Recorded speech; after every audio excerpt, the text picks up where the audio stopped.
The Boston Red Sox won a huge series against the Orioles this week. What does that mean for the rest of their season?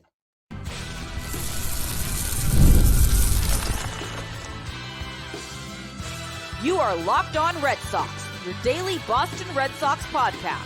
Part of the Locked On Podcast Network, your team every day.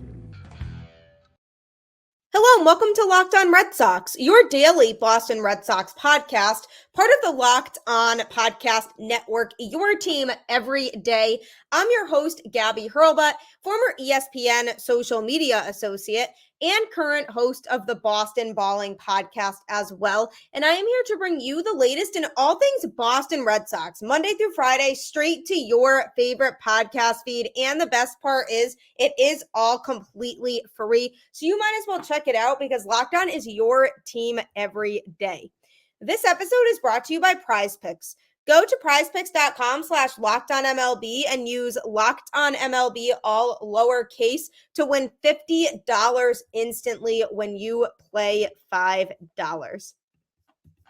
Welcome to the show. Locked On Red Sox is very much a show where my mood is based on whether the Red Sox win. So as you can probably imagine, I am in a fantastic mood today. I don't know about y'all, but I really did not think the Red Sox were going to win that series against the Orioles. I just thought there was no chance that they were going to. And game one, when they absolutely went out and demolished the Orioles in 12-3 winning fashion, I was like, all right, so the offense is just very clearly going off tonight.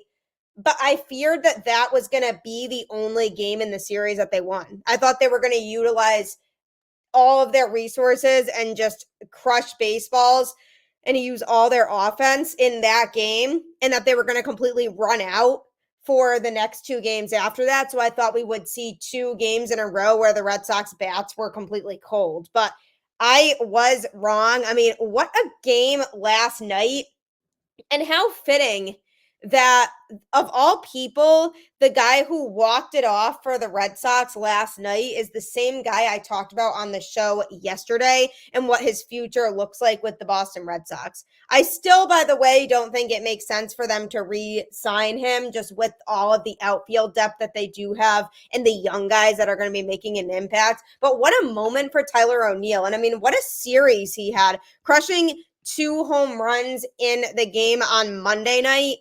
And then last night's game, that walk-off home run that he hit was his 30th home run of the season. And we could tell for a while that there was a good chance he was going to get there because he kept inching closer and closer to that 30 home run mark. And he finally hit it. And it was absolutely massacred, like demolished. And the call was awesome. I mean, Dave O'Brien does not get that excited very often. Like, I don't really hear him get that enthusiastic about a Red Sox home run literally ever. So I was very impressed at the call for that one.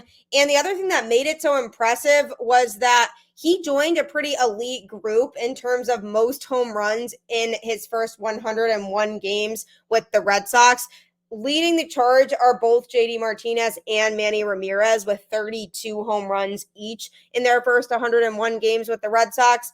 And then Jimmy Fox and Tyler O'Neill after that are tied for 30. So talk about company. I mean, those are pretty elite names that he has joined here as just a very elite group of players to accomplish something so cool. He has just made such a mark offensively with this Red Sox team. And what was so frustrating was that the Red Sox had a lead in this game and they were in control with that lead for a while. I mean, they were up 2-1. Cedar Rafaela recorded a big hit in the fourth inning that gave the Red Sox a 2-1 lead because they had tied the game previously on an error. So I was like, okay, sure, we take that, absolutely. And then Rafaela hit that go-ahead single to get the Red Sox up top 2-1. But then when Justin Slayton was pitching, the game tied back up again when Anthony Santander crushed a 408-foot homer to right field. Justin Slayton overall has been very reliable this year, but gave up a home run in such an inopportune spot. So the game was tied at 2, and I thought that it was going to go 14 innings and just be one of those games. But then the Orioles took the lead again in the top of the 10th inning with Weiser pitching. It was just on a single that scored that ghost runner, but there was a fly ball hit by Jackson Holliday right before that to advance the ghost runner to third base. So he was able to score easily after that because of the single that was pushed through the middle.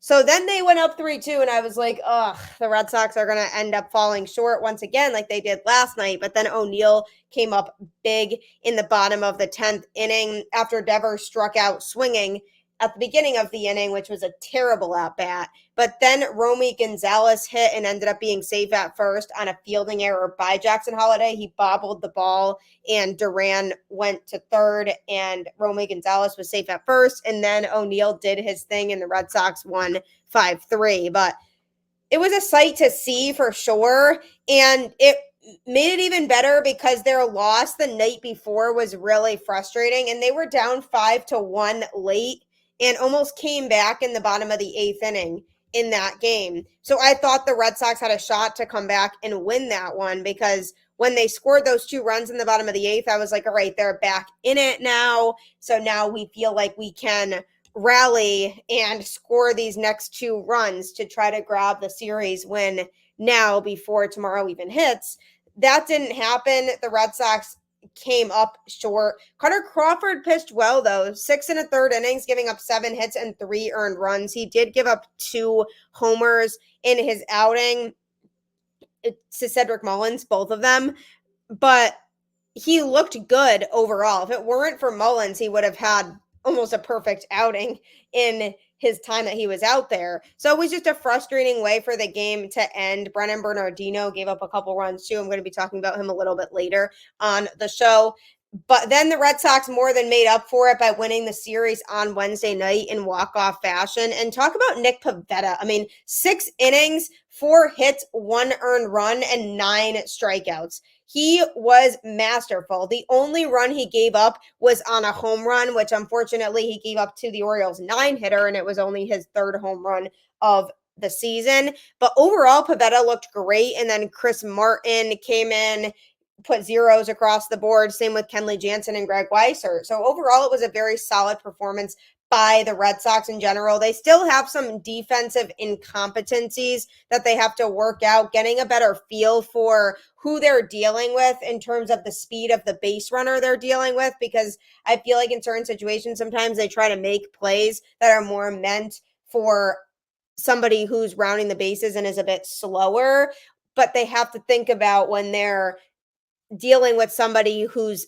fast and is going around the bases, and they just have to make better decisions in the field from that standpoint. But overall, good series and huge series win for the Red Sox. What does this mean for the rest of this season? I mean, I get wanting to be optimistic and stay positive because they are not out yet. There are still quite a few games to be played in this season, but they are still 4 games out of a wild card spot right now at 74 and 72. So the problem is they do need to basically win almost every game moving forward. But the problem with that too is there are teams above them that are just going to have to lose games. And when the Twins and the Royals and the Tigers, even now that they've caught up with the Red Sox, when those teams are winning games, it makes the chances a lot harder for the Red Sox to go in and get a playoff spot. And this series against the Orioles was a great series win, but I'd be lying if I said that I didn't feel like it might be too little too late at this point, because they lost so much ground after the All-Star break and by getting swept, even as most recently as when they got swept at Citi Field against the Mets. So it almost feels like it's still too big of a deficit for them to be able to come back at this point, which makes the situation even more frustrating because they go out there and show that they can beat a team like the Orioles, who have very clearly been better than them all season long. in terms of head-to-head matchups and just in the division standings. And now they go out there and the Red Sox take a series from them, a key one in September, while eyeing scores of other games of teams they're hoping to chase in the wild card race. It's frustrating because it makes you ask, why couldn't they do this earlier? Like, where was this version of the Red Sox right after the All-Star break? But I just feel like at this point, it's too little too late for them, that maybe they'll continue to win games. But will the Twins or the Royals or the Tigers slow down drastically that much to the point where the Red Sox can gain enough ground to get a playoff spot now? I still don't feel like they will. I mean, huge series win for Boston. Lots of good things that I saw there in that series between the pitching and just a couple guys who really stepped up. I mean, Rob Refsnyder had a big game on Monday night too, and Romy Gonzalez continues to be clutch as a pinch hitter. He came into the game on Wednesday night in a pinch hit situation. He came in to pinch hit for Willie Abreu and got a hit when he came up. So he's just been good in that scenario all season long. So there's little things like that and players who really stood out in the series. And it was overall a good series win for Boston, but doesn't mean that I feel more confident in their playoff chances. Not as of right now. They really still need a miracle. They need to win pretty much every game moving forward, and they need the Twins or the Royals to significantly drop back and go on a losing streak before the season is over. But again, still not over. The Red Sox are not mathematically eliminated yet. So we'll see what happens in the Bronx this weekend against a team that the Red Sox have had a history of playing well against head to head. So hopefully they're able to go and take that series. And coming up, I'm going to be talking about a player who unfortunately won't be on the field for that series and may not play another Major League Baseball game. If you're looking for a fun way to play daily fantasy sports, you should check out PrizePicks, which is America's #1 daily fantasy sports app with over 5 million active members. All you have to do is just pick more or less on 2 to 6 player stat projections and watch the winnings roll in. PrizePicks is the best way to get action on sports in most states, including California, Texas, and Georgia. It's the only real money daily fantasy platform with an injury insurance policy so that your lineups stay in play even if one of your players gets injured. If your player leaves in the first half and doesn't return, your PrizePicks picks are still alive. Just download the PrizePicks app today and use code LOCKEDONMLB and get $50 instantly when you play $5. That's code LOCKEDONMLB on PrizePicks to get $50 instantly when you play $5. You don't even need to win to receive the $50 bonus. It's guaranteed. PrizePicks, run your game. I am telling you, you'll get addicted quickly, but it's so worth it. So make sure you check out PrizePicks today for daily fantasy sports and winning lots of money. Another way you could win lots of money today and any day is through FanDuel, America's #1 sportsbook. I know you've heard me talk a lot about it, but I have something a little different for you that you could be excited about. From now through September 22nd, all FanDuel customers can bet $5 and get a 3-week free trial of NFL Sunday Ticket from YouTube and YouTube TV. Then with a YouTube TV base plan, you'll be able to watch every regular season Sunday afternoon out of market game. All you need is a Google account and a current form of payment, and you can cancel anytime. And if that's not enough, be sure to check out FanDuel's Profit Boost in the app and use it for FanDuel's Double Your Winnings for all of Sunday 9:15 pregame moneyline bets. Profit Boost will be live starting Thursday, September 12th, so later on today. View your account page now to learn more about your boost. Just visit FanDuel.com and download America's #1 sportsbook. So many perks to having FanDuel, so you might as well be one of those people that takes advantage of this great deal and download it today. Thank you for making Locked On Red Sox your first listen today. For your second listen, you can enjoy the Locked On MLB podcast with host Paul Sullivan, aka Sully. You will not be disappointed. His show is so much fun and he's very entertaining and passionate about baseball. So if you're looking to stay caught up in everything going on across the league, make sure that you check out his show wherever you listen to podcasts right after this. So the Boston Red Sox are coming off of a big series win in Baltimore this week as they head to the Bronx to take on the Yankees for 4 games. But that wasn't even one of the biggest pieces of news going on with the Red Sox right now. Another big piece of news is that James Paxton announced that he is going to retire after this year, after 11 years in the majors. He mentioned it with Rob Bradford during an appearance on the Baseball Isn't Boring podcast. He's currently on the 60-day injured list right now with a partial tear in his right calf muscle, and he will not be eligible to return from the shelf anyway until after the regular season concludes. So the 35-year-old might have already made his final appearance in Major League Baseball unless the Red Sox overcome their deficit in the wild card standings right now and they make the playoffs, and that he's also ready to go and is able to return during the postseason. So there are a couple different factors that would have to occur in order for him to throw another pitch in Major League Baseball. But if this is the end for him, it's truly unfortunate, but also fitting based on how his career has gone. Injuries just really set him back a lot, limiting him to 177 big league appearances over parts of 11 major league seasons. This year actually marks the first time he had made more than 20 appearances in a season since 2019.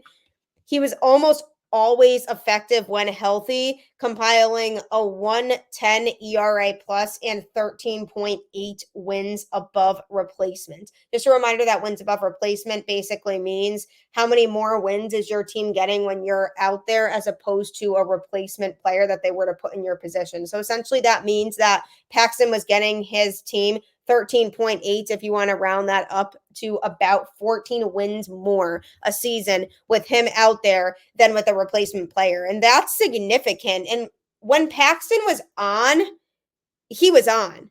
I mean, when this guy was pitching at his best, he was almost unhittable. And it was super fun to watch him. But unfortunately, as he started to face injury after injury, he just could never get back to the dominant version of James Paxton that everybody knew him as. He was nicknamed Big Maple because of his height and Canadian heritage, and will likely best be remembered not with the Red Sox, but for no-hitting the Blue Jays in Toronto on May 8th, 2018. At that time, that was when he was with the Mariners, and he was absolutely ridiculous on the mound. His original organization, which was them and a club with which he enjoyed 2 stints. So he'll always have a special place in his heart for the Mariners, I'm sure. All but one of his 103 outings in the Pacific Northwest came during his initial arrival in the majors. From 2014 to 18, he tallied a 3.50 ERA and a 3.70 strikeout to walk ratio in 558 innings. The Mariners ended up subsequently trading him to the Yankees as part of a 4-player swap. He also then spent some time with the Dodgers, with whom he started this season before being traded to the Red Sox for his second stint with the Red Sox in a very short period of time. And the thing I liked about Paxton was that he always grinded. No matter how many times injuries would set him back, and no matter how often he would get some unfortunate news that he has to miss more time or he has to continue rehab assignments before he can get called back up, he always grinded through those.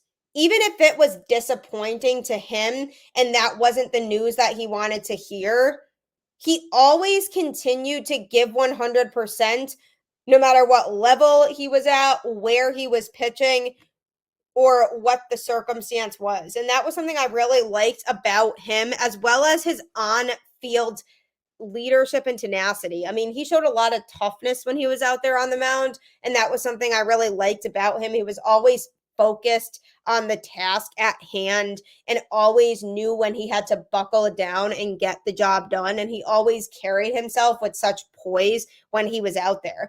And people wondered why the Red Sox traded for him at the trade deadline this year. And the biggest reason, obviously, there was no way for them to know he was going to end up getting injured and have to miss the rest of the season. The biggest reason was because they knew he could eat innings. And think about all of the times that the Red Sox starters this year have not been able to pitch deep into games. And it's caused the bullpen to be overused, and it has taxed them a lot. I mean, just think about that for a second and just how much of a struggle it was for the bullpen to have to carry more of the weight when the starters couldn't go deeper into games. And that's exactly what Paxton was here for, was to help relieve some of those innings for the bullpen, because he's proven to be able to pitch multiple innings at a time.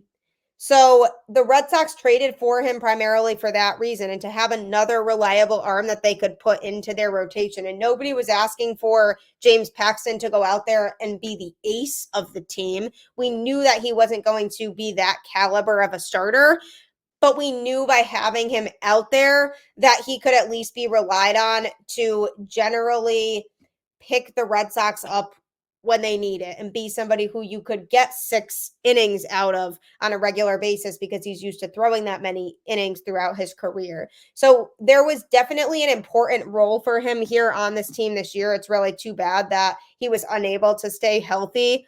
He'll go down as having a very successful baseball career regardless. It doesn't necessarily matter to me that he has had to deal with all of these injuries. I feel like he still will be a player that gets looked at as just a very solid pitcher, because we remember the times that he was out there and how dominant he was during those times. So in terms of him retiring, do I think it's a good choice for him now? Yes, absolutely. I just feel like with the way things have gone for him, if he were to try to power through this injury and go back out there and pitch, he wouldn't be the same pitcher that he was, and he would probably struggle to get back to being anywhere close to what he was. And he doesn't want to go back out there and risk his career completely deteriorating to the point where that's how he's ending his career. So going out on the note he is now as a well-respected pitcher among Major League Baseball is a good way for him to go out. And I mean, he deserves it. He's been in the majors for a long time. He's dedicated so much of his life to this sport. So why not go and spend time with his family now and just enjoy the time that he has away from the game and just enjoy watching baseball for what it is, and not have to be stepping into the spotlight every day anymore and being worried about all of these injuries coming up. So much respect to Paxton. I really enjoyed watching him, especially in some of that 2023 season that he was with the Red Sox before they decided they weren't going to re-sign him for 2024. There was a whole half of that season where he was dominating. And that version of James Paxton, I'll always appreciate and I'll always remember as he goes into his retirement. So I wish him the absolute best of luck. I know that this is a good decision for him right now, and it's something that he needed to do, and it was the right time. So wishing him nothing but the best. And I do appreciate everything he has done in a Red Sox uniform and just in his baseball career in general. Coming up, I'm going to be talking about a couple pitchers who got some bad news from the Red Sox that they definitely didn't want to hear. For those of us who thrive on getting stuff done, including workouts, every minute counts. That's why you need TonaI, the smart strength training system that takes the guesswork out of working out so you can make sure you're making the most of every rep. TonaI is the world's smartest and most effective strength training system that helps get you stronger. Powered by AI, Tono learns with every rep, so it can deliver workouts personalized just for you. It's literally like having a personal trainer at home with you, as Tonal will optimize every workout just for you. Right now, Tonal is offering our listeners $200 off your Tonal purchase with promo code LOCKEDONMLB. That's Tonal.com and use promo code LOCKEDONMLB for $200 off your purchase. That's Tonal.com, promo code LOCKEDONMLB for $200 off. Tonal is a great way to feel like you're still being productive without having to drive back and forth from the gym all the time. So it definitely saves money and could give you more of an incentive to stay in shape and work out. So make sure you invest in that because it's totally worth it. After James Paxton announced his retirement news from Major League Baseball, he will likely be retiring after this season, which is definitely something that could be seen as a blow for fans of Major League Baseball who are just used to watching him play for a while and won't be watching him pitch anymore. And it's got to be emotional for him that he may not step foot on a baseball diamond again. I mean, that's got to be difficult, but he deserves it. Good career when he was out there pitching and just how much he excelled and how desirable of a pitcher he actually was. So I'm wishing him nothing but the best. And the Red Sox, who tried to make the most of having him here, unfortunately did not have that work out because he did suffer an injury and he's going to be out for the rest of the season most likely anyway. But another pitcher who has been suffering an injury and was hoping to come back this year but now likely will not is Liam Hendriks. Now, he is somebody who the Red Sox have been banking on coming back this year. And for the longest time, it was seeming like he would. He wanted to come back in the Red Sox series against the White Sox that they had over the weekend. And then he experienced a setback, so he wasn't ready to come back then. And Alex Cora did say on Wednesday that the Red Sox are very close to deciding he won't be able to make it back this year and just shutting him down for the rest of the season. He's been rehabbing Tommy John surgery that he underwent last season when he was with the White Sox. He signed a 2-year deal with the Red Sox this offseason, and the hope was that he could pitch this year and in 2025, but now it's looking more and more like 2025 only is the more likely possibility. He's made 6 rehab appearances for the AAA Worcester Red Sox this season, giving up 0 runs in 5 innings and has struck out 3 batters. So he's looked pretty good overall in his rehab, but he's still feeling like he's in pain.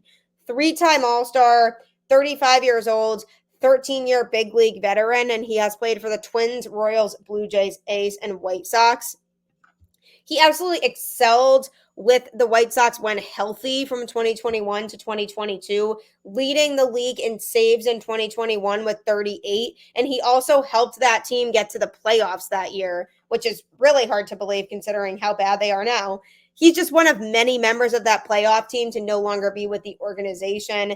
Dylan Cease and Lucas Giolito, among others, have been traded since then, and Jose Abreu left in free agency after 2022. So hardly the same team that it was. But for his career, Hendriks is 33-34 with a 3.82 ERA, and he has 116 career saves, the bulk of which have come since 2019. So there's a lot to respect and love about Hendriks. Definitely unfortunate news that he likely won't be able to come back this season because he is still experiencing a lot of pain, but his work ethic and attitude and the way that he, of all people, understands what it's like to come back from a serious hardship going on in your life, that's the recipe for being a successful baseball player. And with Kenley Jansen being a free agent after this season, you have to wonder if the Red Sox are going to bring him back or not. If they decide not to bring him back, it could make sense for Hendriks to slot in as the closer next year because of his history saving baseball games. So that could be a possibility for next year. The Red Sox don't bring back Jansen and they use Hendriks as the closer, but whether he's the closer or not, he still will be used as a reliever for this Boston Red Sox team next year. So it's definitely unfortunate because I was looking forward to seeing him this year, but I think it makes more sense to give him more time to recover so that he's fully 100% for next year, rather than rushing him back now and him experiencing more pain and feeling like he is suffering long-term injuries because of this, to the point where he can't be reliable at all. So I feel like it's a smart decision to shut him down, let him take the rest of this season off, and utilize the rest of the offseason to fully recover so that he's 100% at the start of next year, and the Red Sox can use him right away at the beginning of the season. So we'll see how that plays out, but Alex Cora seemed pretty convinced that he was going to be shut down. And another pitcher who is facing an injury right now is Brennan Bernardino, who was placed on the injured list in the game on Tuesday night against the Orioles. He owns a 4.06 ERA, 23 earned runs that he's given up over 51.0 innings pitched in 57 games for the Red Sox this season, and 3 of those have been starts. He was originally selected by the Reds in the 26th round of the 2014 first-year player draft, and he has recorded a 3.63 ERA, 42 total earned runs given up over 104.0 innings pitched in 114 career games, 9 starts total with the Mariners in 2022 and then the Red Sox the last 2 years. So he might not pitch again this season either, depending on how everything goes with him, but it's likely that the Red Sox won't see him on the mound again, because I feel like they'd be more inclined now to just let him rest for the rest of the season rather than rushing him back. Another situation like Liam Hendriks, just let him take the rest of the season off to really recover.